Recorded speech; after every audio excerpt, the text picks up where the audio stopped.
ഇന്നത്തേത് ഒരു നൊസ്റ്റാൾജിക് റെസിപ്പിയാണ്. അതായത് ഓൾച്ച മിഠായി. നമ്മുടെ നാട്ടിൽ ബെൻഡെ മിഠായി എന്നാണ് പറയാറ്. എന്നാലും എനിക്ക് തോന്നുന്നു പല നാട്ടിലും ഓൾച്ച മിഠായി എന്നാണ് ഈ ഒരു മിഠായിക്ക് പറയാറ്.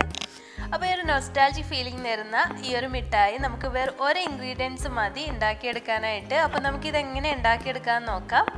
അതിനായിട്ട് ഞാൻ ഇവിടെ ഒരു 3 അച്ച് ശർക്കര എടുത്തിട്ടുണ്ട്. അപ്പോൾ നിങ്ങൾക്ക് എത്ര മിഠായി വേണോ അതിനനുസരിച്ചിട്ട് ശർക്കര എടുത്താൽ മതി. അപ്പോൾ ശർക്കര ഇതുപോലെ ചെറിയ ചെറിയ പീസാക്കി എടുത്താൽ നമുക്ക് പെട്ടെന്നൊന്ന് മെൽട്ടാക്കി എടുക്കാം. അതിലേക്ക് ഒരു 1/4 ഗ്ലാസ് വെള്ളം ഒഴിച്ച് കൊടുത്തിട്ടുണ്ട്. ഇനി നമുക്കിത് സ്റ്റൗ ഓണാക്കി ഒന്ന് മെൽട്ടായിട്ട് വരട്ടെ. അപ്പോൾ നമുക്ക് ഈ ഒരു സമയത്ത് തന്നെ ഒരു പ്ലേറ്റ് ഒന്ന് സെറ്റ് ചെയ്ത് വെക്കണം. അതിലേക്ക് കുറച്ച് എണ്ണ തടവി കൊടുക്കുന്നുണ്ട്. അപ്പോൾ നമുക്ക് മിഠായിയുടെ മിക്സ് ഇതിലേക്ക് ഒഴിച്ച് കൊടുക്കാൻ വേണ്ടിയിട്ടാണ് ഇങ്ങനെ ചെയ്യുന്നത്. അപ്പോൾ അതവിടെ സെറ്റായി. ആ ഒരു സമയത്ത് തന്നെ നമ്മുടെ ശർക്കര നന്നായിട്ട് മെൽട്ടായി കൊണ്ടിരിക്കുന്നുണ്ട്. അപ്പോൾ ശർക്കരയിൽ ചിലപ്പോൾ എന്തെങ്കിലും കല്ലോ പൊടിയോ ഒക്കെ ഉണ്ടാവും. അതൊക്കെ ഒന്ന് മാറാനായിട്ട് ഞാൻ ഇതൊന്ന് അരിച്ചെടുക്കുന്നുണ്ട്. അപ്പോൾ നിങ്ങൾക്ക് കല്ലൊന്നും ഇല്ലാത്ത ശർക്കരയാണ് കയ്യിൽ കിട്ടിയതെങ്കിൽ ഈ ഒരു സ്റ്റെപ്പ് ഒഴിവാക്കാം. എന്നിട്ട് ഒന്നുകൂടി ആ ഒരു സെയിം പാത്രത്തിലേക്ക് ഒഴിച്ചിട്ട് നന്നായിട്ട് തിളപ്പിച്ചെടുക്കാം. മീഡിയം ഫ്ലെയിമിൽ വെച്ചിട്ട് നല്ല പോലെ ഒന്ന് തിളച്ച് വരട്ടെ.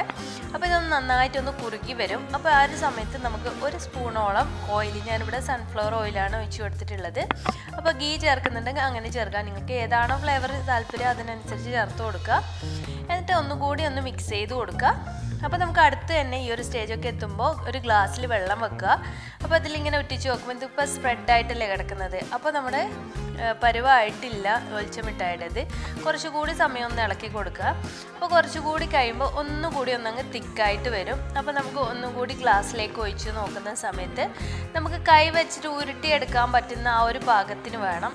ഇതുപോലെ വെള്ളത്തിൽ ഒഴിക്കുമ്പോൾ അതിങ്ങനെ കട്ട കെട്ടിയിട്ടിരിക്കും. സ്പ്രെഡ് ആകാതെ നല്ല കട്ടയായിട്ടിരിക്കും. കൈ വെച്ച് നോക്കുമ്പോൾ നമുക്ക് ഉരുട്ടിയെടുക്കാനും പറ്റും.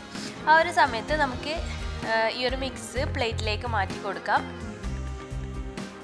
ഇതുപോലെ പ്ലേറ്റിലേക്ക് മാറ്റിയിട്ട് കുറച്ച് സമയം അത് അങ്ങനെ തന്നെ അവിടെ വെക്കുക. ഇപ്പം നല്ല ചൂടായിട്ടാണ് ഇരിക്കുക, അതുകൊണ്ട് ഇപ്പം തൊടേണ്ട ആവശ്യമില്ല. കുറച്ചൊന്ന് സെറ്റായിട്ട് വരുമ്പോൾ നമുക്ക് ഇതൊന്ന് തൊട്ട് നോക്കാം. അപ്പോൾ ഇതിങ്ങനെ പ്ലേറ്റിൽ നിന്ന് ഇളകി വരും. നമ്മൾ ഓയിലൊക്കെ ഇട്ടത് കൊണ്ട് തന്നെ ഇതുപോലെ പ്ലേറ്റിൽ നിന്ന് ഇളകി വരും.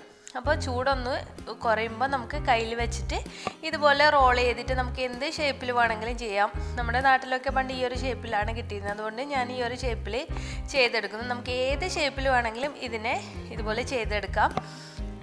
അപ്പോൾ ഇത്രയേ ഉള്ളൂ നമ്മുടെ ബെൻഡെ മിഠായി അഥവാ ഓൾച്ച മിഠായി. അപ്പോൾ നമുക്കിത് പാക്ക് ചെയ്യണമെന്നുണ്ടെങ്കിൽ ഇതുപോലെ ഒരു ക്ലിൻ ഫിലിം വെച്ചിട്ട് ഇതുപോലെ ഒന്ന് പാക്ക് ചെയ്ത് കൊടുത്താലും മതി.